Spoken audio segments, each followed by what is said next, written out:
Hey everybody. Okay, so today we're going to talk about slab pots. Slab pots will be our first online demonstration project. A few requirements for your slab pots in my pottery classes is going to be number 1, it can't be a circle, square, triangle, or rectangle. And then number 2, it needs to be decorated using line. I know that circle, square, triangle, rectangle thing kind of puts a damper on some of your parties, but there are plenty of different creative ways to get around that. And then the second one, the line factor. I know you're all capable of drawing a line around your pot. That's obviously not what I'm asking you to do. We're talking about the creative use of line. So how can I use line to make my design or my idea, my pot, better? First, I'd like to start by showing you a few examples of slab pots. Some of these have lids. You do not have the requirement of having a lid on your pot, but I will show you how you can easily execute that if you choose to. First, we just have a few simple shapes. So kind of an abstract leafy type shape. This particular pot does happen to have a lid on it and a handle to remove the lid. And then it does have a little coil on the bottom. I like to show that just to prove all of your pots that have a lid would need that. Once they're fired and glazed, they're very slick surfaces. So if you don't have that on the bottom of your lid to prevent it from sliding off your pot, you're gonna have some trouble. Some other simple shapes, just a star. Keep in mind, I'm going to show you this later, but points are, you have to kind of handle those a little bit differently. Pentagon, 5-sided shape, super easy peasy. Then you could get a little bit more creative with it. We could do like a moon shape. Again, on the bottom here, there are little circles or balls of clay to prevent it from sliding off. Those could really live in any fashion. It could be a circle, it could be a coil on the bottom of this lid, which just so happens to be a rectangle pot. So no, you may not make something that looks like this. This one has a coil. It could be a coil, a slab. It could be little balls of clay, like this one, my flower pot. Flower does have a lid and a handle. The bottom of that has little balls of clay to keep it from sliding off. So there's that. Okay, so we've seen a few examples of different things we can do. Something I do want to point out, this top edge here, you're going to be able to see that whether you have a lid or not. You do want even slabs, because if there are thick spots and thin spots, they're going to stick out like a sore thumb. Okay, all right, slab pot, how do I approach it? First, you need to start with a base. So you have kind of two options. You can freehand a base or you can trace a base. My advice to you would be to pick a realistic image to work from and then print out a couple copies of it to trace your base with. So for me, my boys are Broncos lovers, and even though I'm not, I'd be making them a slab pot with the Broncos logo. Okay. I always print out more images than I need. So I pick my image and then I size it up or down a couple times, 3 or more, just so that I know when I print it off I have the size I'd like, because it's kind of deceiving on that print preview, the size of those pictures and whether it's the proper size or not. So I always print out a few and then I don't have to do the work twice to run back and forth to the printer. I'm probably going to do the medium size one for the demonstration, and I'm not going to build the whole pot, but I would like to show you how to transfer an image in case that's you and you will need that technique. First, I need to get clay and wedge it. So when I wedge my clay, I always stand. You can do that at this wedging table. If you're gonna do it at your desk, it's probably better to sit. You can always use the counter by the windows, that would be fine. Remember, it's a 2-part motion, a push with the heel of my hand, right? And a rotate with my fingertips. Then I'm gonna reset my hands and kind of give it a squeeze with my palms there to keep it circular, because I don't want a long skinny piece of clay that I'll end up having to reshape later. So you're gonna wedge 20, 30 times, whatever you found works best for you. I encourage practice. If you don't feel comfortable with your wedging skills, practice. Cut it open a few times before you start making this project. Once I do have it wedged, then I need to roll it out. Now, if you're gonna roll it out on the wedging table, that's fine because there's a piece of fabric over the top so it won't stick. But if you're working at your own desk, remember you want a barrier between your clay and the table. That could be your plastic bag in a pinch, or a plastic bag if you need a new one. It could be a piece of burlap. Remember, we keep those kind of in the corner of the room under that clay extruder by the wheels. Or it could be a board. And I keep the boards in the back part of the room, over by the kiln, underneath the windowsill. So you always want a barrier between your clay and the table. And then also you always want to roll with wooden dowels. Just make sure your sticks are the same size. When I roll, I have more leverage over my clay when I stand, first of all, and second of all, I don't like to use the handles because then my hands and my knuckles just hit the table, so I always lay flat. If you want and or need a longer, skinnier piece of clay for building purposes, you want to roll or start with a longer, skinnier piece. So I'm just gonna kind of reshape this so that it's longer and skinnier. If I wanted a piece that's maybe wider, right, or larger, then start with a circle and you're gonna kind of rotate as you roll like you would a pie crust. But I'm gonna go with long and skinny here. In theory, when I roll this out, provided my wooden dowels will hit my rolling pins, as they hit the rolling pins, my clay won't be able to be pushed down any further, and I will have nice, even slabs. So we're talking about the thickness of the slab, and remember, you're gonna see that part as you start putting your pot together. So I'm just gonna take off this extra chunk at the bottom. I don't need that much clay. So my rolling pin is hitting my dowels, my slab is not being rolled out anymore. Any air bubbles that you see from not wedging enough can be popped at this point. Just take a pin tool. I usually keep those on my desk. Little stick with a needle in it, okay? You can pop your air bubbles that you might have. Now, for demonstration purposes, I'm gonna go ahead and take my piece of paper and show you guys how you would do a transfer, and then I'm just gonna make a basic shape for my demonstration. So you would lay this down flat on your piece of clay and kind of let the clay moisture attach the paper a little bit. You're gonna take a pin tool, and I'm just gonna do the dot to dot method around the outside of this shape. And then once I take this paper off, I'm gonna connect the dots basically. So I'm making my outline of my shape, but it doesn't make sense to try to draw it all out, mostly because I just rip through the paper, whereas this will poke tiny little holes. And then when you take that off, I have my dots around the outside of my shape, and then you just would take your tool and cut around it. I do always keep my picture handy because you might get a little lost with the connecting dots factor. So I do keep my picture handy just in case. And then that would be the new base of my pot, would be my Bronco. So he lives that way. Right, does that make sense? Okay, I'm gonna set this aside. I am not gonna build a Bronco because that would take up way too much time, but for now, I am gonna cut out just a fun, random shape. So let's go here. It's an L or a P, whichever way you look at it. All right, from here, this is my base. I now need walls to make my pot a pot, my L or P, whichever way you look at it. I didn't intend that. Obviously, always smooth at every step, so you'll see me smooth out my base here. Then I need to worry about cutting my walls. When you cut your walls, you want them to be the same width.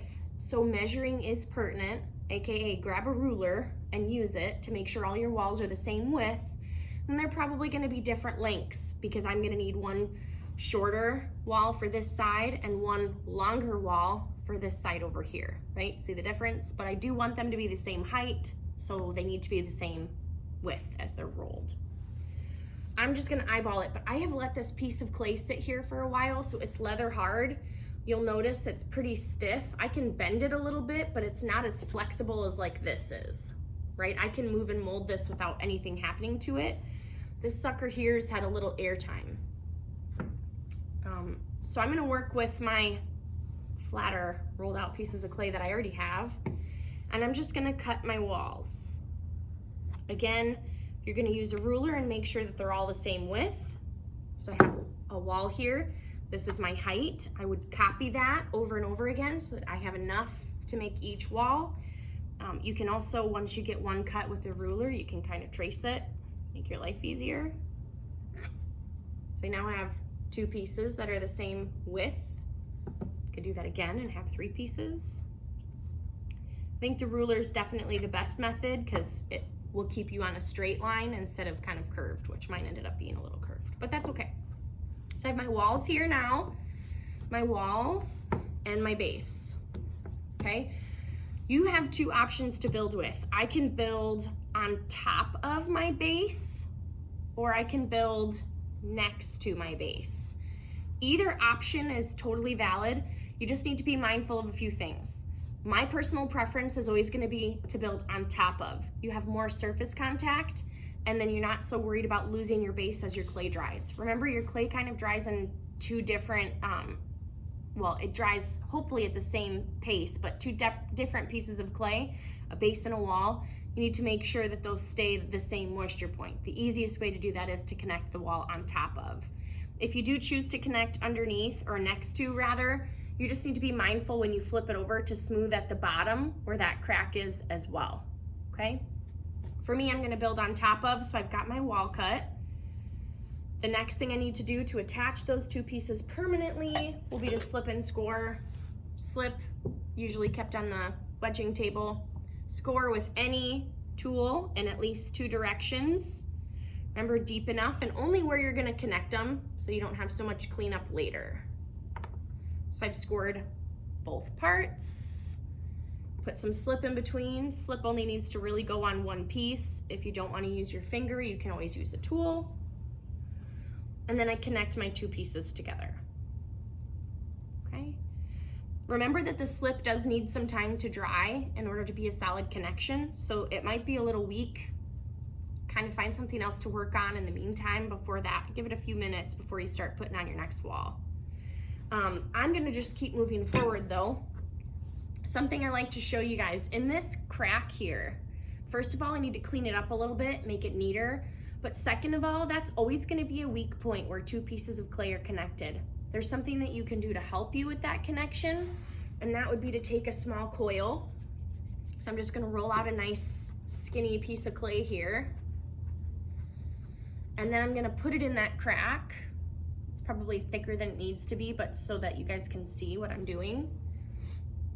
And then I'm gonna smooth it into both parts, so both into my wall, right? And then down also into the base. So that's doing a few things. First of all, it's strengthening that connection, making it stronger by adding clay, hiding the crack, kind of like we did on our orbs, but also it's making it look neater. So I'm taking away that crack and crevice down in there, making my pot more seamless, all right? So I would continue building my walls all the way around the outside. There is no size requirement, so you guys can build smaller, you can build larger, you can build taller or shorter. My advice to you is if you do choose to build taller, that's when that stiff clay comes into place because it will hold its own. I've let it sit out for maybe half a class period on a piece of burlap so that it constantly soaks the water out. Remember, as you're rolling, yes, you do want a barrier between your clay and the table, but you don't want to leave it there because it will constantly soak the water out of your project, okay? So from here, I'm just gonna keep building my walls, keeping my measurements nice and appropriate. Something you're gonna notice when you connect the 2, there's gonna be a gap there. That would be an instance where I would use a coil to hide the crack and also to help me keep my project neat. So again, I would have slipped and scored here, and then put the 2 pieces together with my slip. Okay, ta-da, and then hide that crack with a coil.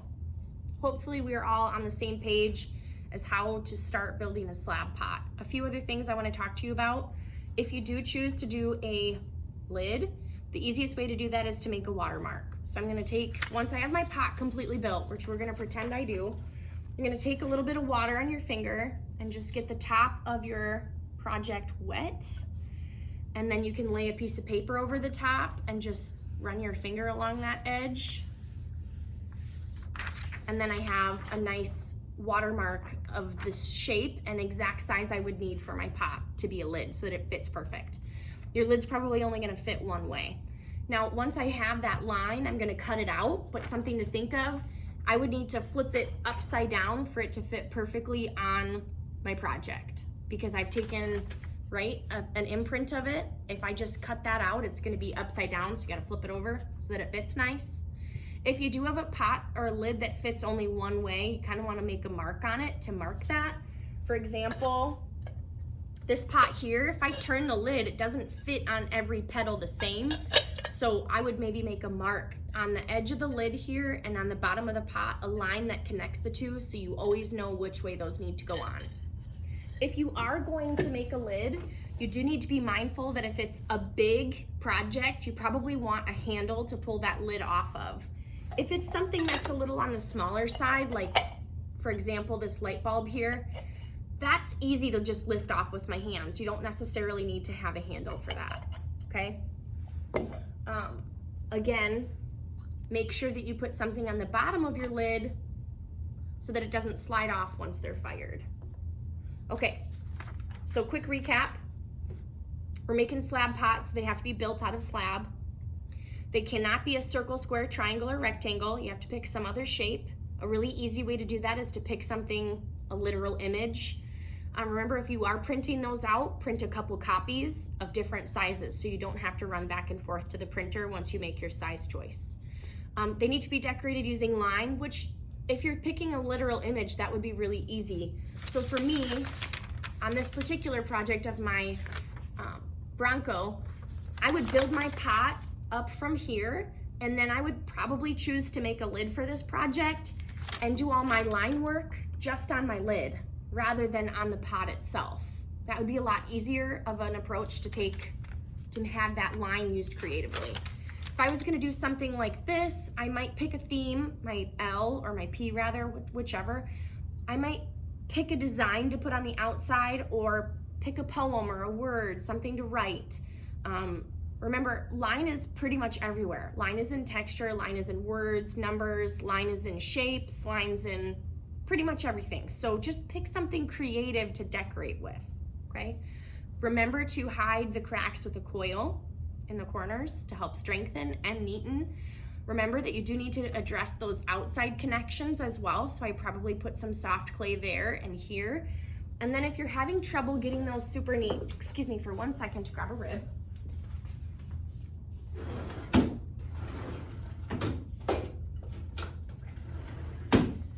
Once you add, sorry about that, once you add the soft clay to the outside, so for example, right here, I'll do it in this crack here, my vertical connection. So I've added some clay here. In order to make that nice, pretty, and neat, you can grab your rib, remember, start at the bottom and kind of scrape up to help that connection become seamless. And then the rest of this clay just needs to be smoothed in. But that hides that whole crack there. If you are going to build a shape like a star and you want your points to be pointy, then each side needs to be its own individual slab. You couldn't do one continuous slab that you wrap around the edge because these corners and points become rounded. If you're gonna do something rounded like this can be one entire slab if you can manage to get one that big, or you might do half and then the other half separate, and then this little piece down here separate. Again, those corners are going to become rounded if they're not separate slabs. Thickness matters, so make sure you're careful as you're connecting. You don't want to be pinching too much because those will become thin spots and you'll be able to see it on the top of your pot, right? We're talking about the thickness. Okay. So no circles, squares, triangles, or rectangles, must be decorated using line. It needs to be a slab pot. I did not give you a size requirement, so that's totally up to you. Just remember, I'm always here to answer questions when you're here in class, and in class will be work time on your slab pots moving forward. All right.